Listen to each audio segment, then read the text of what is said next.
These bills seek to tighten Australian security in the context of the AUKUS Defence Partnership and increasing foreign intelligence threats. The Defence Amendment, Safeguarding Australia's Military Secrets Bill 2024, amends the Defence Act 1903 to regulate work that former Australian Defence Force personnel and former Defence Department staff may perform for or with foreign militaries and governments. The Defence Trade Controls Amendment Bill 2024 amends the Defence Trade Control Act 2012 to give effect to make possible technology sharing between the AUKUS partners with appropriate levels of security. My remarks today focus on the first bill dealing with military secrets. The bill creates new offences for foreign work-restricted individuals, former ADF defence personnel and Defence Department staff who work for or train foreign militaries, government bodies or other entities unless they have ministerial authorisation.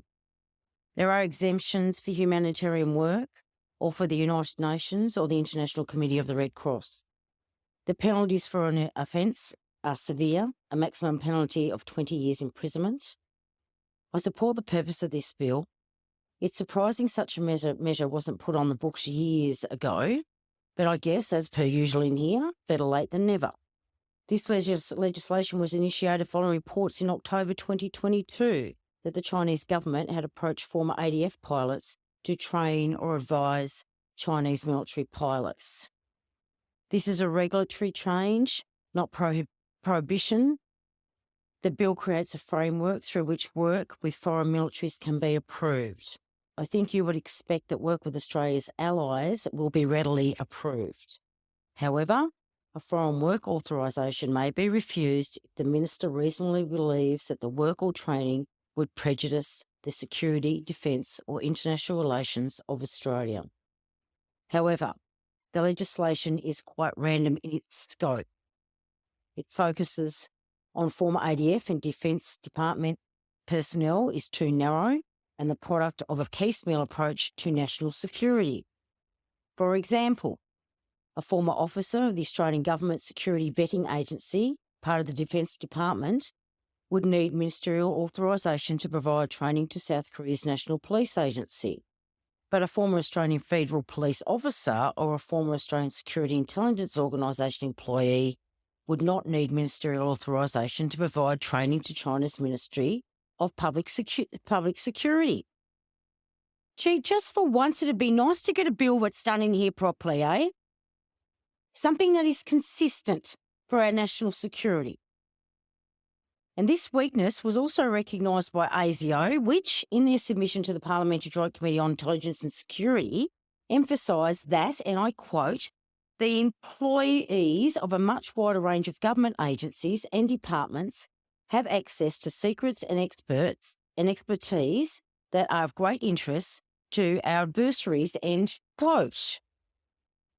ASIO had recommended the new regulatory regime cover all of our national intelligence agencies, not just the defence portfolio.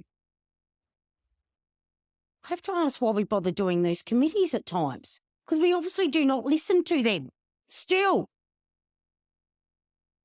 the PGCIS recognised this concern but failed to press the issue, so the scope of the bill remains unchanged. Failed to get the job done.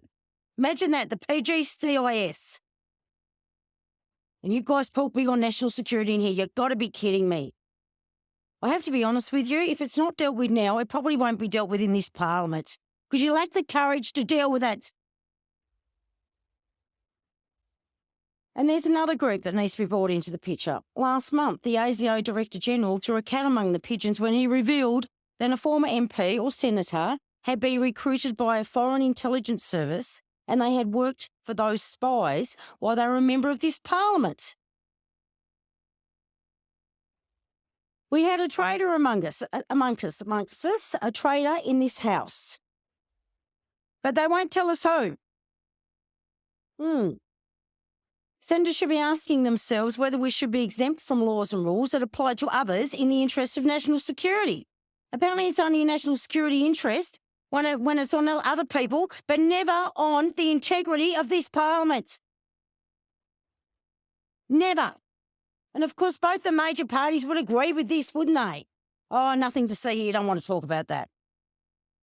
If we're going to impose an additional regulatory burden on men and women who have served in our Australian Defence Force, which is exactly what you're doing, who have sworn to defend our country, and many have, put their lives in the line, then members of this parliament should at least be prepared to impose the same obligations on those of us who have been given access to our nation's highest secrets. You forgot a whole group of people over here. And you want us to take us seriously when it comes to national security? You are kidding me, right? You must be kidding us all. At the very least, the definition of foreign work-restricted individuals should be extended to include all former members of the National Security Committee of Cabinet and all MPs and senators who have served on the PJCIS. And that should be the minimum. That should be a minimum. It's worth noting that not one of those former or current ministers, MPs and senators got a security check. That's right, Australians, no security checks done up here because you're supposed to trust us. Well, yeah, I bet you're laughing, so am I. It's only Monday too. Former Senator Rex Patrick proposed to remedy that security gap with his Ministers of State Checks for Security Purposes Bill 2019. But guess what? Both the major parties weren't keen on that. Their own people getting security passes up here. Jeez. I think that given ASIO's recent revelations, we should revisit Rex Patrick's bill. That's what you should do. If you had the courage up here, that's exactly what you'd be doing. You'd be putting these constraints on yourself because you would be leading by example. This is why you're losing elections. And you're still not listening to the Australian people. Oh, just keep going. Just keep going because we've got 15 months or 16 months till the next one. You just keep going down the path you are and not putting these obligations on yourself in both these chambers. Because this is what people have had enough of.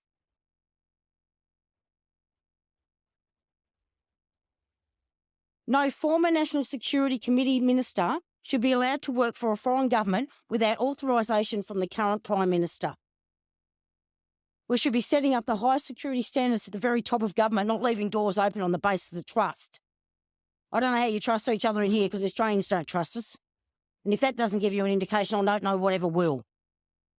Otherwise, we're just making an absolute mockery of all the measures we impose further down, whether in relation to security vetting, restrictions on overseas training or implementation on defence trade controls.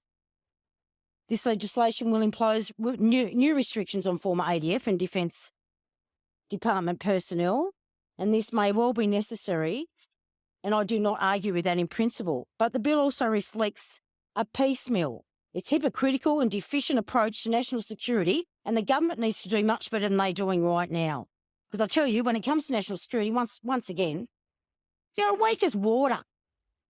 If you want people to be involved, put yourselves under the same restrictions. Lead by example in here.